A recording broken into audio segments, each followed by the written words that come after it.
I've used Thinquery, to get beyond the questions of who, what, when, how, why, and I use it on the software and on the meta maps, but I've never to use the dice. So how can I bring the dice into the classroom? The dice are really meant to be a really sort of tactile and fun way to get kids to understand that we can ask deeper questions, we can understand things more completely, we can go beyond what you said, who, what, when, where, why.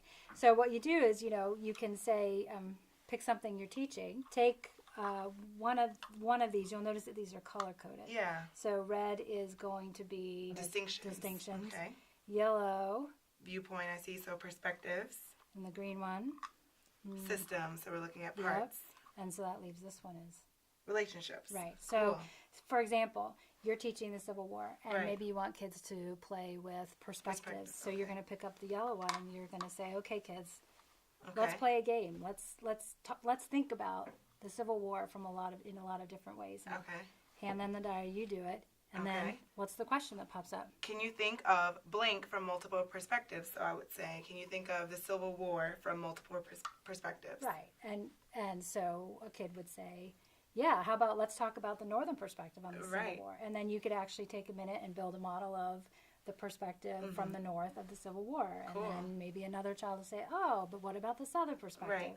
And they'll build a different model. And you'll see that the things that matter about the Civil War will change based on the perspective they're taking. Cool. Right? Can you also use these dice, again, with, like, non-academic things, like handling something in the classroom around classroom management? A lot of times people say, you called out, or I raised my hand first. So you'd say, okay, class, let's talk about the protocol for how we're going to have classroom discussions. Okay. And then you do that. So here, what are the parts of classroom discussion? Right. Cool. So this would generate some thinking around classroom discussion and engagement and participation. Right. And you'll probably get some great answers, and you might get that occasional smart mouth kid that gives you something that's supposed to be funny. And you can say, hey, that's really creative, but that's going to go in the other box, which are not parts of our classroom discussion. So let's make a distinction between. Yes. So you see how these, if you just sort of play with them, you freeform, and you can do it around anything. Yeah. You're going to ask deeper questions and get sort of a more complete understanding of whatever it is that you're trying to teach.